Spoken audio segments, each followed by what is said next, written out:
matchups for the next two nights, right? In the East, you have the Heat and the Magic. You also have the Raptors and the New York Knicks. They play tonight. And then tomorrow, SGA and the Thunder host the Suns. LeBron and the Lakers host the Spurs. Remember, the winners, they booked their ticket to Las Vegas for the semifinals this weekend and a chance to win. But I'm always winning when I am here with my good sis, Chiney Ogwumike. There's a lot of money on the line here, Chiney. So maybe outside of cash, what is one word that you would use to describe this NBA Cup? The same word I'd use to describe your arms, flex. It is the ultimate flex. All right, it's not the Larry O'Brien trophy, but it is still $514,790. You can flex on your rest of your association with that type of payout. But it's also cool because it doesn't matter who you are. The star players want to earn that money for the benchers, for the role players, because it's game-changing money. It's a good opportunity for them to say, hey, we're taking a step towards a championship. So, yes, it is the ultimate flex. Yeah, this is not the no-flex zone. This is the flex zone. And Chiney showing off those biceps here.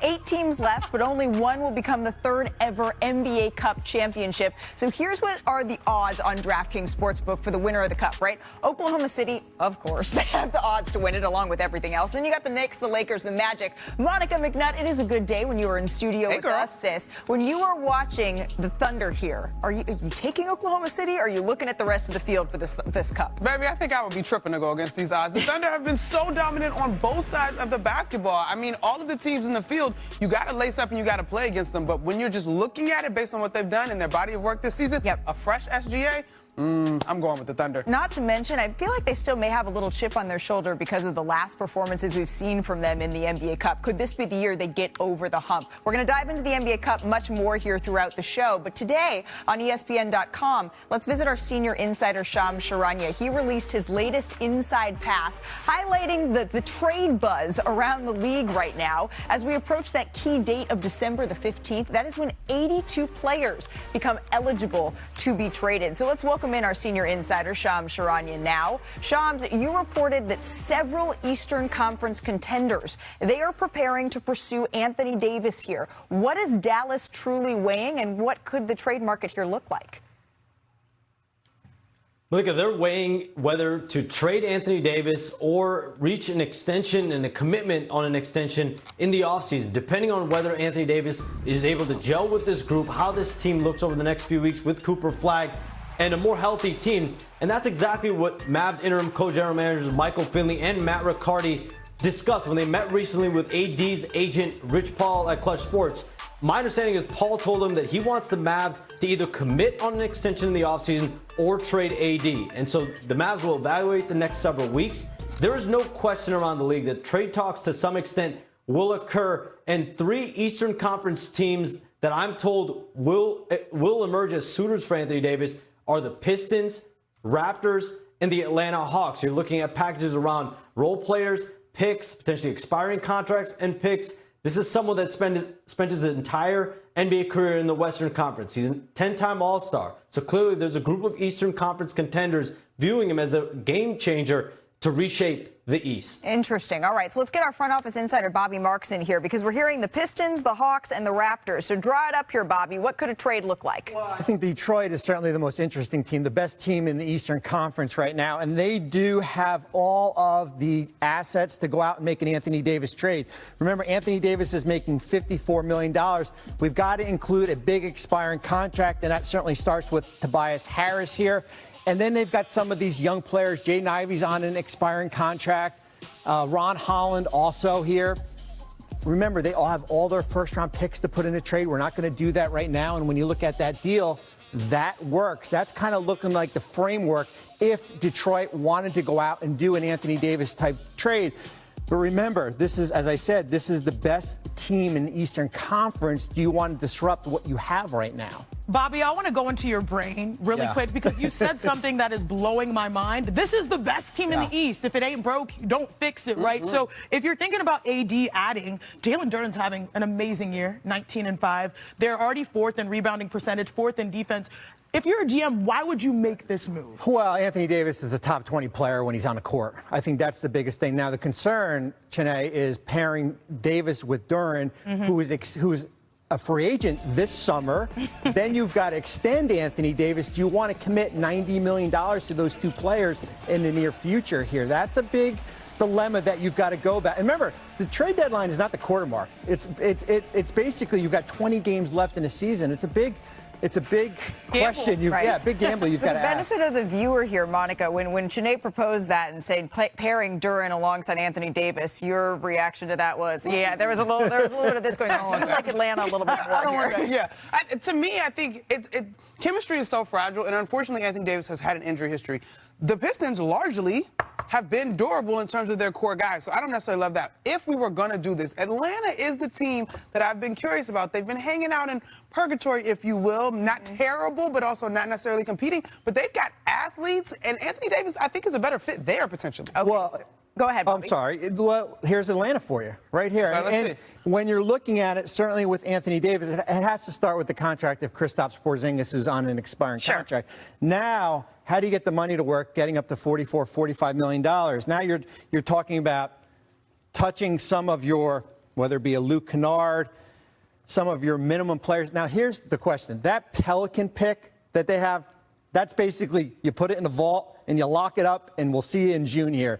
They do have some other draft assets here when you're looking at. They also have a first-round pick from New Orleans or Milwaukee next year, some of their own first. So you could get to a Davis-type deal, but you still have Trae Young on your contract here, who is going to have a player option here. And then it gets back to, do you want to extend Anthony Davis with this group moving forward? Okay, so it's the Hawks that we're looking at here. It's Detroit as well as the Raptors potentially for Anthony Davis. But that's not the only question that the Mavericks here are going to need to answer, because there's another player that Shams mentioned in his piece right now that's on ESPN.com, and that is four-time champion Klay Thompson. So, Shams, how are the Mavs approaching his situation here?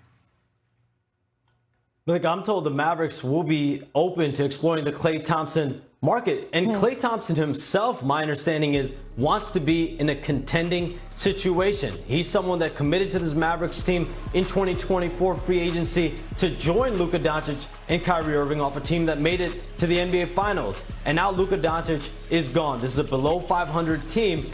He himself got off to a slow start, but he has picked it up, 40% shooting in the last 10 games, both ends of the floor. The Mavericks will be entertaining talks between now and the trade deadline. Okay, so these are questions that they're going to be looking at even before the trade deadline, December 15th, when more players are eligible to be traded. And then, of course, there is the big one, the huge question, and that lies in Milwaukee, where questions, they continue to come up because the Bucks, they have dropped 10 of their last 12 games. Of course, Giannis is sidelined with that calf strain, but the Bucks, they are sliding. And based on your reporting, Shams, there seems like there's a real sense around the league that this next month, it could determine the direction of the entire franchise, right? Centering around Giannis's future. So what are the real pressure points, Shams, inside the organization right now? And how quickly could these conversations escalate if the losses keep piling up? Wins and losses. That's the nature of the business right now in Milwaukee. Giannis Antetokounmpo wants to play and compete for a second NBA championship. This is a Bucks team right now that's playing and competing for a back-end play-in tournament slot. And so they're 10-15 right now.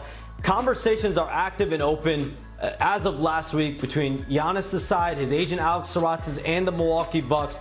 And my understanding is the locker room can also feel the tension at play here and the harder dialogue that could occur, how this team shapes up. The rest of this month, they have 6 of their next 9 games on the road. So this is a tough schedule coming up that the Bucks have. So it'll come down to wins and losses, how this team looks before the February 5th NBA trade deadline. Okay, and right now there are more losses for the Milwaukee Bucks that are piling up than wins, at least as it stands right now. So, Bobby, we know that Giannis has said in the past that it would make sense he wants to go to New York. So make that work for us. Well, let's play the hypothetical game. I think it's important first to look at Milwaukee, what they don't have to offer here. Draft picks here. They only have a 2031 or 2032 pick to go out and actually upgrade this roster. They actually don't control their pick until 2031. Wow. So when you're looking at it, if we bring New York in, and this is not cut and dry, because this is a Knicks team that has the second best record in the Eastern Conference here. When you're looking at it, Giannis, and we're putting Kyle Kuzma in the mix here just to get the numbers to work. It certainly has to start with Karl Anthony Towns. Him and Giannis' contract actually work identically. Right. Same amount here. Okay. We took the signing restriction off Mikal Bridges, who can be traded as of February 1st. And when you look at this deal, remember, New York has no tradable first. This deal works. Right. two core pieces out of this Knicks team. That is a hard decision for that Knicks front office. Monica McNutt, you cover the Knicks incredibly closely, and our show is on in various TVs around the various New York Knicks facilities here. When they see things like that, is this something that the players, are people talking about this, or is this sort of, okay, we're gonna just see what happens? People are absolutely talking about All it. right. And just like Sham said, Milwaukee feels it. New York has felt it. Karl Anthony Towns has voiced how much he enjoys being in New York and is obviously understands the nature of the game. But I think what Bobby said is something that I think about as this could potentially unfold. Two key pieces in a team that has been building over the last 4 years in terms of chemistry, and they're not bad. On paper, could we look at the various differences between Giannis Antetokounmpo and Karl Anthony Towns? For sure. And I take nothing away from that. But I do think it's not that this team is not performing well this year, and chemistry is very delicate. Monty, now it's your turn. I want to pick your brain because I think a lot of people, maybe the average NBA fan, would be like, it's Giannis Antetokounmpo, a guy who averaged 30 points per game the last 3 years, 12 rebounds on 60% shooting. Of course, you take a top tier one NBA guy. Can you sort of make the case for why maybe you bet on this core for the Knicks? Well, exactly that. I think anytime, y'all, let's go back into our last few champions, right? The only outlier in terms of add superstar and win a championship was the Toronto Raptors when Kawhi Leonard did. Yeah. It doesn't happen in 1 year. And so you're mentioning, just for the exercise, making the case not to do this. You want to make this move in February. Yep. You've got, 3 months to really acclimate, right? It's going to cost you not just one of your key pieces, but it's going to cost you another starter. Right. That starting unit has been working on this chemistry and the equity that they have for 2 seasons now. And I will say the other case is maybe that you get Giannis so that you extend your championship window outside of just this year where you're narrow viewed. Not to mention, what are you looking at? Oh, wait. Oh, that's me bumping my head on the ceiling that is the Oklahoma City Heat. And that becomes a question kind of again and again. Hey, coming up, rookies took center stage in this one. Number 2 overall pick Dylan Harper versus number 13 pick Derek Queen. And you know what? Slay Queen. Yeah. Dylan Harper, though, knocks down the 3. He played a huge role in this game, but this was Derek Queen's night, Monty. Yeah, and it's great to see this young man sort of bring in the hard hat to the NBA. A little bit of luck, a little bit of practice, all right there. Defense leading to offense. Make him drop by your foot. Going coast to coast, the one-handed flatter stop. That's an old school hoop right there. Doing it all on Monday night. All right, the fourth quarter here, 2 minutes remaining. The Spurs up by 4 here. Harper somehow gets that one to go. Come on, young fellas. The kids are going to be all right. And I just love this play right here. A little in and out. Tough finish. So tough. Gets the bucket to fall. He loves the Pelicans contact. on that one take a 1-point lead. By the way, under 10 seconds remaining here, just over. Spurs down by 1. Who are you going to call? Oh, yeah, Dylan Harper. Shout out to Dylan Harper answering the bell in his rookie year. The Spurs have options, y'all. They have options. Harper, he finished with 22 points off the bench for San Antonio. New Orleans last chance here. Jose Alvarado brings it up, passes it to Queen. That's who you're going to want to take the shot. It's like the NCAA tournament. Couldn't quite get it. Don't do it. Oh, don't do it. Was wide open, though, for the 3, but can't quite get it to fall. But Queen did become the 5th player in NBA history to record a 30-point triple-double before he can drink, y'all. I don't understand how these kids are doing it. Right? He's also man. the first rookie to lead both teams outright in points and rebounds, assists, and blocks since some pretty good company. Michael Jordan, right? Look at that. Now, Derek, he says to put some respect on the 2025 rookie class. Take a listen. I think it was on Twitter. Somebody said that next class is going to be better than us or something like that. Well, that's the best class. And we definitely the best class. We have up and down the charts. We gonna be the better class. We have the better players. All right, well, when he says things like that, we need to check in with our college basketball expert, Sean Farnham. We're hearing Derek Queen saying his class has the better players than this 2026 class. What say you? Has anybody ever said their draft class isn't good when they're part of it? That would be the first thing. It's not. The depth of this year's class, much better than last year. Okay. This was a good class, though. This was a good class, and we certainly look forward to seeing this one. Potential number 1 overall pick, AJ DeBanza. He is playing in the Jimmy V Classic tonight. You spoke with him earlier this season, so let's just listen back to some of that together. AJ DeBanza, the number 1 recruit in this dynamic freshman class. There's a lot of times we give out comparisons, right? You see it every draft process. Someone goes, this guy reminds me of this player. If you were giving out a draft comparison for yourself, who would be the player that you'd look at? Tracy McGrady. Why? I don't know, he just, when I first heard it, because I never really watched T-Mac film. When I went back and watched it, I was like, yeah, that kind of looked like me. so much hype, so much expectation. Cooper Flagg last year obviously carried a lot of that same expectation that you're dealing with this year. When you watched Cooper in the way that he handled it last year, what did you take away from his experience at Duke and handling the pressure of being the guy that everybody thinks can be the #1 pick in the draft that you think will help you this year? Yeah, just him playing team basketball. Like, obviously, #1 player entering, potential #1 pick, ended up being #1 pick, but a lot of guys thought he was just going to do this, do that, shoot whatever he wanted. Now he played the right way, played with his team, ended up getting to the final four. Some comparisons to T-Mac. I know Shanae likes that. That was her favorite player growing up here. But what makes AJ stand out, Sean, from this freshman? Well, I think it's easy to fall in love with the fact he's 6'8". He has a 40-inch vertical leap, and oh, by the way, shooting 54% from the field. But Sure. I think what I'm going to show you here is his IQ and his understanding of space and why it works so well for him. As this play rolls out, you're going to look and you're going to see him sitting there with his hand out saying, wait, wait, wait. On the audio of the game, you could actually hear him telling his point guard to wait. He doesn't want the ball. He wants to get the ball exactly in the position that he does. So he steps in, clears out space, catches the ball in this spot. Now as he starts to put it on the move, this is where that T-Mac comes into play. He likes to spin and get to that center portion, that middle third of the floor. In order for that to happen, what he needs is he needs his point guard to shift away from the ball and move further out. So he tells him, clear out. As he clears out, that's where that 40-inch vertical leap is going to help. He's going to finish up over the top, and he's going to execute extremely well. UConn, again, look at these floors, by the way, NBA floors. Right. Okay, so you've got Alex Karaban on. Alex Karaban is an extremely good defensive player that has won a national championship for Coach Hurley. He knows the scouting report means that A.J. DeManza wants to get the ball right in the middle of the floor. So what happens? A.J. takes him right to that spot. As A.J. gets there, he's going to lift. On that lift, what he's going to see is that this area of the floor is wide open. He's going to spin off, use his versatility, athleticism, finish with his left hand. Those are pro moves in a pro environment by AJ. Here to me is the biggest one, though. It's understanding how to play the game right way. The team basketball mentality you heard him say with Cooper Flagg. As this ball gets entered in, there's a couple things I want you to look at. He's the best player on the court. Everybody knows he's going to get the ball. He's double teamed from underneath. So they bring the double team from the big on the baseline side. But I want you to also look at this time. It's 1 minute and 55 seconds. It's a 1-point game. Everybody thinks AJ is the guy that's going to take the shot. But what he reads is that.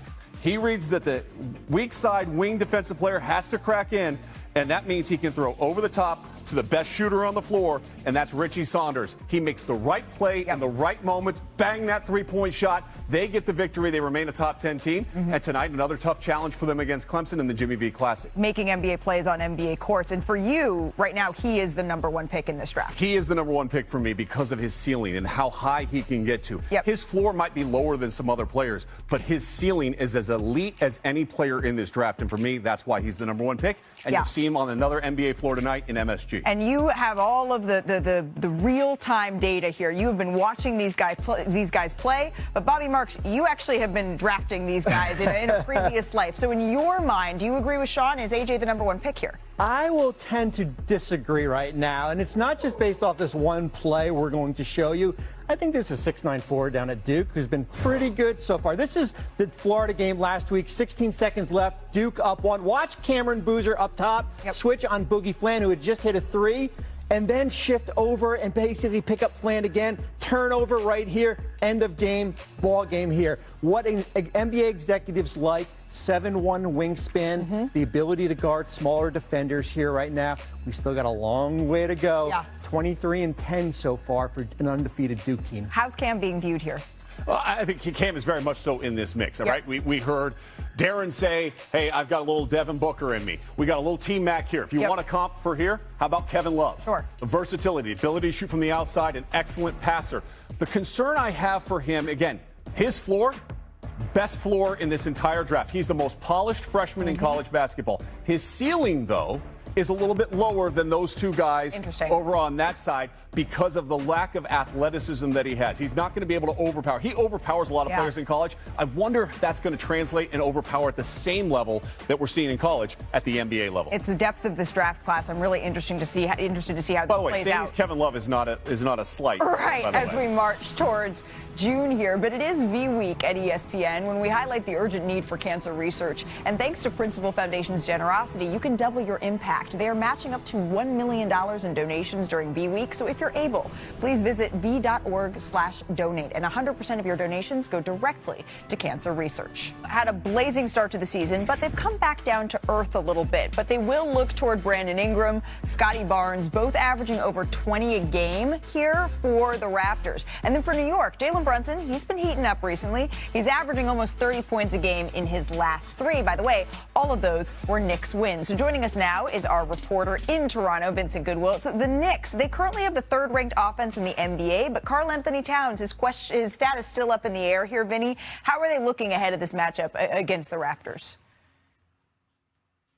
Well, one of the reasons, not just for the Raptors, but throughout the season, Malika, is how do we get offense initiated besides Jalen Brunson? Enter Mikal Bridges. So far this season, averaging nearly 5 assists a game. We talked to him about the other night, and he said, you know what? I watched Rajon Rondo and Chris Paul and Devin Booker navigate offenses. It's always been something I wanted to do, and now he's getting the opportunity to initiate offense and make that offense a lot more dynamic with or without Karl Towns. So do we know yet what the decision will be, Vinny, for Karl Anthony Towns in this game? What are the Knicks weighing here? Well, I think they're weighing with the left calf tightness. That's always one of those tricky injuries that you wind up hearing about because you don't want it to turn into something else. He's a game time decision. I tend to believe it's not going to be something that is lingering or long lasting. In the meantime, Mitchell Robinson, who the Knicks have been waiting on for such a long time throughout the course of his career to be that impactful player night after night, health-wise and everything else. He played 25 minutes the other night, and that's a huge thing. It does not seem like a big thing, but they've tried to keep him in that 15 to 18-minute range. The fact that they played him 25 minutes against the Orlando Magic shows that they're ramping him up, shows that his conditioning is getting there, and sooner or later, we're going to have to actually see if Towns and Mitchell Robinson and Brunson and all these guys are championship caliber the way that they've been sold from the moment that they hired Mike Brown this offseason. Okay, so for now, we're going to have to wait and see whether or not Karl Anthony Towns will be on the floor tonight for the New York Knicks. Vincent Goodwill, thank you so much for your time. Let's send it over to the floor, to the court, though, with my good sis, Janae Agumake and Monica McNutt. Oh, yes, we are rolling deep today because just like my good sis is working courtside in Madison Square Garden. The New York Knicks, they're sitting pretty right now, just like you. Second in the East behind an improved offense. Now, what has been the change? I know you know this, but not the rest of America. It's been player movement. Pace is how fast you play, right, guys? But this is different. The Knicks last year were 26 when it comes to movement on offense. This year, they're in the top 10. And I have a perfect song for that, and I believe it's also a perfect time to go into this with a little bit of court vision.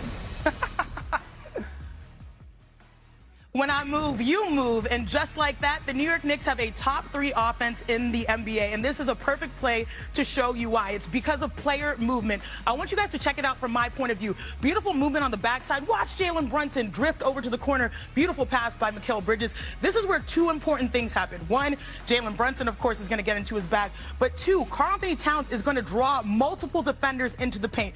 That forces a decision to be made on the backside by Derek White. Am I going to stay home and guard Mikal Bridges, or I'm going to go out there and guard Josh Hart? Well, Bridges shoots 47% from corner 3, so he stays home. Beautiful pass, from good to great possession. Josh Hart knocks it down. That is the difference from last year to this year. They are not stagnant. The New York Knicks are in motion. All right, it's time to get back to the breakdown.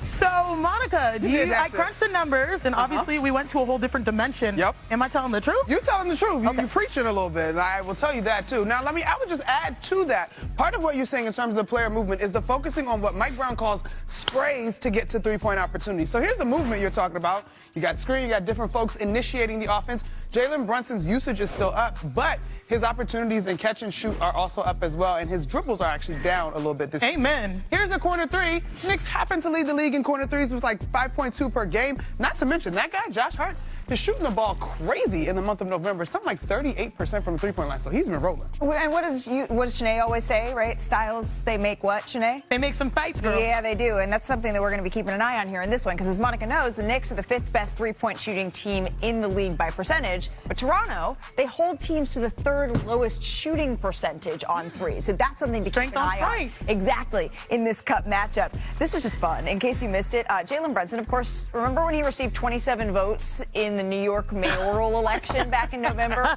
Well, we finally got Brunson's concession. Not really, but here's his reaction. I did see that.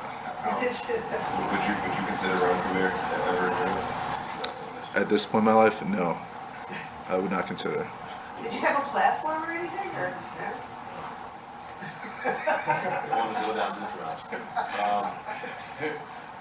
I'm just going to focus on just a little bit of basketball. I'm actually a little more surprised that I was on 27. You know, so maybe he should run, you know, when he retires, you know. Yeah, probably not, but, you know, it'd be funny to see. Mayor-elect Brunson. That's well, not funny. really. He wasn't elected. And the Knicks, they're going to host the Cavs at noon Eastern, 9 Pacific. And then the Spurs, the Thunder, the Mavs, the Warriors, the Rockets, the Lakers on Christmas Day. Of course, the nightcap is the Timberwolves and the Suns. 5 of the best gifts that anyone could ask for. Hey, to some NBA news now. The NBA fined Desmond Bane $35,000, right, for throwing a ball at OG Anunoby.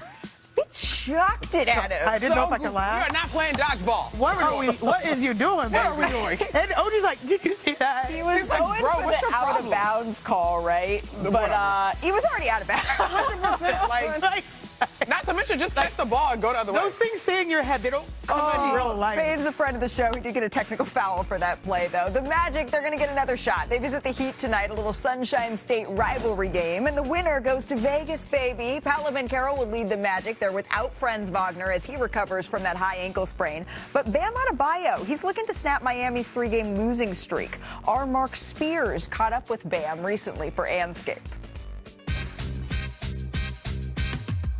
Bam Adebayo was a 3-time NBA All-Star and an Olympic gold medalist. But now in his 9th season, a 28-year-old Adebayo can finally truly say he is the face of Heat culture. I'm the one in the driver's seat. And obviously that's a big responsibility, it's a big ask, but if they didn't believe in me, they wouldn't put me in the seat. Start our day off right. Come on, let's work. Shoot that, crash. Good week, boy. You know, God has put me in this seat for a reason. You know, I've been patient being in this seat because there's been a lot of ups and downs. Blocked at the rim by Adebayo. The Heat stars in recent years have had different personalities. Jimmy Butler was a passionate leader and star who led the Heat to 2 finals. The Hall of Famer Wade was the most heralded player in Heat history. And Giannis has him defined Heat culture with 20 seasons in his native Miami. So what makes Bam, Bam? I'm the more passionate leader. Like it's like you gotta come with the passion every day. Like every single day, we're in here to work, we're in there to do our job, and then we leave and go home. You know, we don't work a 9 to 5. That's one thing for me as a leader, I don't want it to feel like. We play basketball, we entertain, we go out there, we hoop, we have fun, we still gotta regain that kid love again. Bam to Tyler, he'll step into a 3. Got it.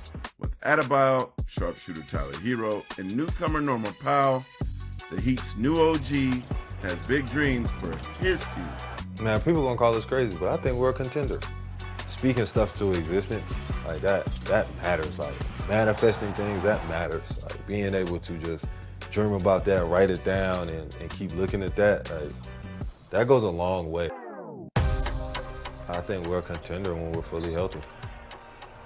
A win over Orlando on Tuesday will send the Heat to Las Vegas for the semis of the NBA Cup. Las Vegas is also the home of 4-time WNBA MVP A'ja Wilson, who just happens to be Bam's longtime girlfriend. It's funny because our leadership roles are kind of the same. Look at that block. You know, everybody expects to hear our voices, but I feel like she gives herself grace a lot more than I do. You know, me, if something's not going right, I'm gonna beat my head in until 4 in the morning, trying to figure out what's wrong, what am I doing wrong, how do I fix it? And being with her, she's helped me give myself grace, kind of heal my mind a little bit, and then how do we conquer this?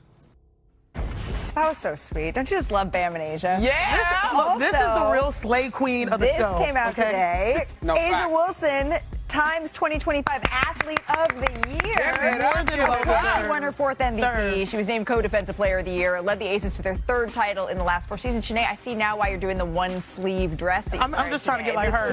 This is an homage. Too late for me. To Asia. Hey, speaking of greatness, coming up, let's talk about LeBron. Rich Paul, he comments on his... Foul is picked up. McGrady overflowing for three. Yes. Here comes McGrady. No timeout demanded. McGrady for the win. Yes. Tracy McGrady with an incredible. T-Mac.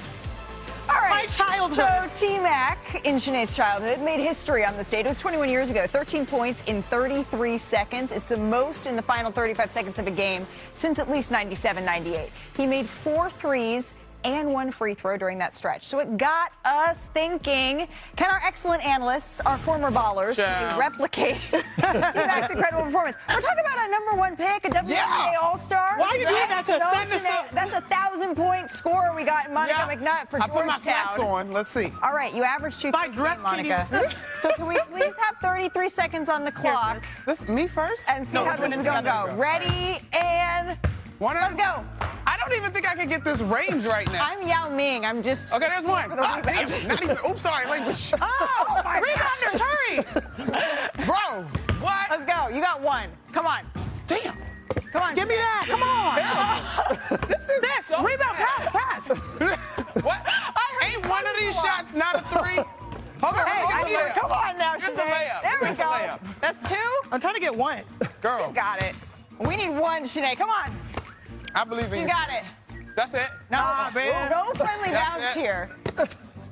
Oh. Is that time? Lord, that is time. Oh, sorry. Hey, you didn't get the friendly roll. I got the layup. Now, see how difficult that was? I got the layup. All right, let's get back to the current ballers while I catch my breath here.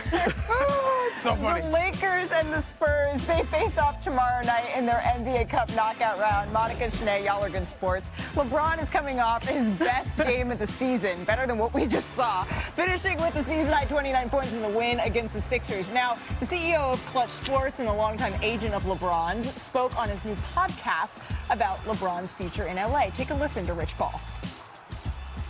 Is LeBron realistically a guy who could not be on the Lakers at the end of this year? No. He will be on the Lakers at the end of this year. Yeah, where's he going to go?